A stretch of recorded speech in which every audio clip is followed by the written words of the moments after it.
Hey everyone, welcome back. We're diving into a topic today that's well, everywhere you look these days, right? Gen Z in the workplace. Oh yeah, it's definitely the hot topic. Lots of buzz around this generation. For sure. And I think it's easy to kind of get lost in all the noise. You've got think pieces and viral TikToks and everyone seems to have a strong opinion. Right. But what are we actually dealing with here? Like what's the reality of Gen Z in the workplace beyond the clickbait headlines? Totally. That's exactly what we're going to unpack in this deep dive. We've got a whole stack of articles here, some praising Gen Z, some, well, not so much. Yeah, and I'm seeing that already just glancing through these. Like one article calls them the most transformative generation since the baby boomers. And then another one's like, Gen Z is killing the workplace. Yeah, I saw that one. A little dramatic, don't you think? Maybe just a tad. But it definitely makes you wonder, right? Like, what's the truth here? Are they lazy and entitled, or are they brilliant innovators? Well, it's probably a little bit of both, to be honest. Every generation has its strengths and weaknesses, right? True enough. I think the problem is we tend to overgeneralize. We lump an entire generation together based on a few stereotypes. And the stereotypes about Gen Z are pretty wild. Like one article we've got here claims they can't even work alongside anyone with different views. Oh gosh, yeah, I think that's a bit of a stretch. I mean, come on. It is. It is a stretch. But then you read something like this Gen Z Superpowers article that talks about how this generation is actually pushing for more inclusive workplaces. So it's like, which is it? Right, well, that's what we're here to figure out. We're going to try to cut through all the hype and the hysteria and get to the heart of what makes Gen Z tick. Exactly. And how to actually work with them, manage them, not drive each other crazy in the process. Because let's face it, they're not going anywhere. Yeah, they are the future of the workforce, whether we like it or not. They are. All right, so let's dive into some of these articles. I want to start with the criticisms. What are some of the most common complaints people have about Gen Z in the workplace? Okay, well, the one we see over and over again is this perception that they're entitled, that they expect everything to be handed to them on a silver platter. Okay, yeah, I've definitely heard that one before. Right, and it kind of ties into this other criticism, which is that they need constant praise and validation. Like, they need a trophy just for showing up. Oh, the participation trophy generation. Yeah, you know the one. And then there's the whole work ethic thing. Some of these articles are pretty brutal, claiming Gen Z has zero work ethic, that they're lazy, that they're always on their phones, and they have the attention span of a goldfish. Oh, yeah, the phone thing is a big one. Like, you see it everywhere, right? Gen Z glued to their screens, scrolling through TikTok while the world burns around them. Right. Like in this one article, there's this quote from, I think it was a CEO, who said, "These kids today, they can't even look me in the eye during a meeting. They're too busy Snapchatting." Oh, my gosh. Yeah, a little over the top, maybe. Just a smidge? But I think there's a kernel of truth in that somewhere. Right. I mean, technology is such a huge part of their lives. Exactly. They grew up with it. It's second nature to them. But is that really such a bad thing? I mean, this Gen Z Superpowers article actually frames it as a strength.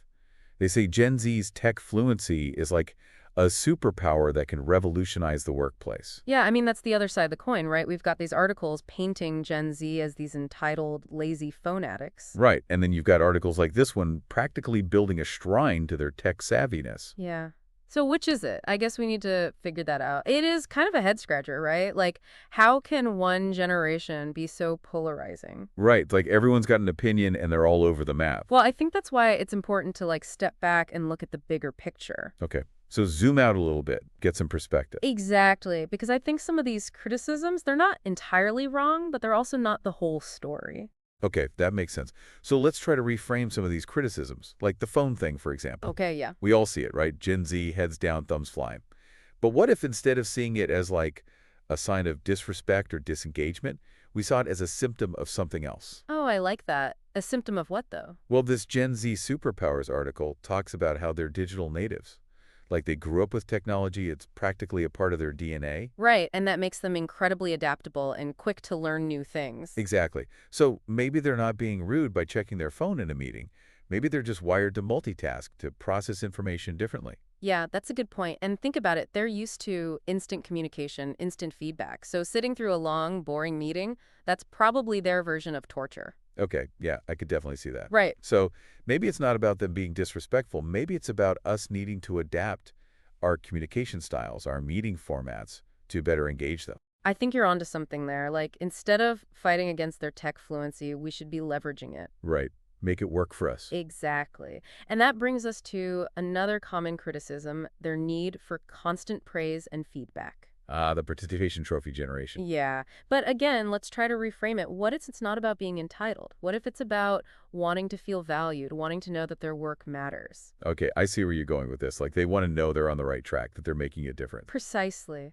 And in a way, isn't that a good thing? Well, yeah, I mean, who doesn't want to feel valued? Right. So maybe instead of rolling our eyes at their need for affirmation, we should see it as an opportunity to create a more positive, supportive work environment. Okay, so more feedback, more encouragement. Got it. But what about this whole work ethic thing? Like, one article straight up called them lazy. Is that fair? Well, I think we need to be careful about throwing around words like lazy, because what looks like laziness to one generation might just be a different set of priorities. Different priorities. Okay, so like, what are we talking about here? Well, Gen Z, they're all about work-life balance. They value their time outside of work, their mental health, their personal pursuits.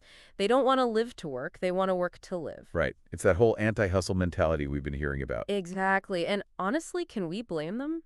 Not really. I mean, burnout is real, right? It is, and I think this generation, they've seen the toll that a relentless work culture can take, and they're not willing to sacrifice their well-being for a paycheck. So it's not about being lazy. It's about setting boundaries, prioritizing their mental health, Exactly. which, good for them.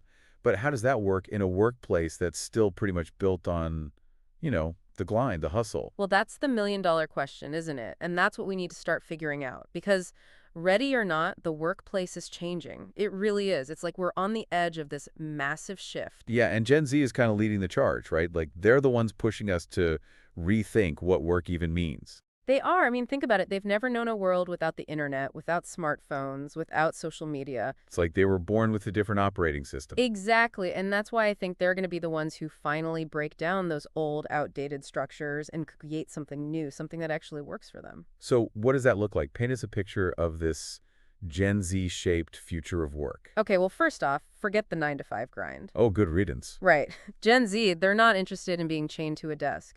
They want flexibility, they want to work remotely, they want to set their own hours. Makes sense. I mean, if you can work from anywhere, why not work from, a beach in Bali? Exactly. And technology is making that more and more possible. So no more offices. Well, maybe not in the traditional sense. I think we'll still have workspaces, but they'll be more collaborative, more like community hubs where people can come together to connect and create. Oh, so less like a cubicle farm and more like a cool co-working space with like kombucha on tap. Yeah, something like that. And I think we'll see a lot more emphasis on work-life integration. Like Gen Z, they don't really see a hard line between their work life and their personal life. It all kind of blends together. Right. It's not about work-life balance. It's about work-life, what was it, integration. Exactly. And that means companies are going to have to be a lot more flexible, a lot more understanding of their employees' needs. Okay, so flexible schedules, remote work, work-life integration. What else? Well, I think we're going to see a shift in leadership styles as well. How so? Like the traditional top-down command and control approach, that's just not going to fly with Gen Z. They want leaders who are more collaborative, more like mentors or coaches. Yeah, that makes sense. They're all about teamwork, about sharing ideas. Right. They want to feel like they have a voice, like their input matters. So less bossing people around, more like guiding and supporting them. Exactly. Okay, I like it. So more flexible work arrangements, more collaborative leadership styles. What else is going to change? Well, I think we're going to see a lot more emphasis on purpose-driven work. Ah, yes, the meaning makers. Gen Z, they're not just looking for a job, they're looking for a mission. They want to work for companies that align with their values, that are making a positive impact on the world. So no more working for, like, evil corporations that pollute the planet and exploit their workers. Pretty much. Companies are going to have to step up their game when it comes to social responsibility if they want to attract and retain top Gen Z talent. So it's not just about the bottom line anymore. It's about making a difference, being a force for good. Exactly. Wow, okay, I am really starting to see this future of work taking shape here. And it's looking pretty good, to be honest. It is exciting, isn't it? It is. It feels like we're on the cusp of something really transformative. Like the way we work, the way we lead, the way we think about work itself.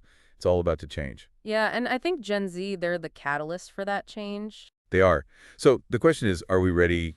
Are we ready to embrace this new world of work? I guess we'll have to wait and see. But one thing's for sure, it's going to be an interesting ride. It certainly will. Well, folks, that about wraps up our deep dive into Gen Z in the workplace. I hope you learned something. I know I sure did. Me too. And hey, if you're a Gen Zer listening, let us know what you think. Hit us up on social media and tell us what we got right, what we got wrong, what we totally missed.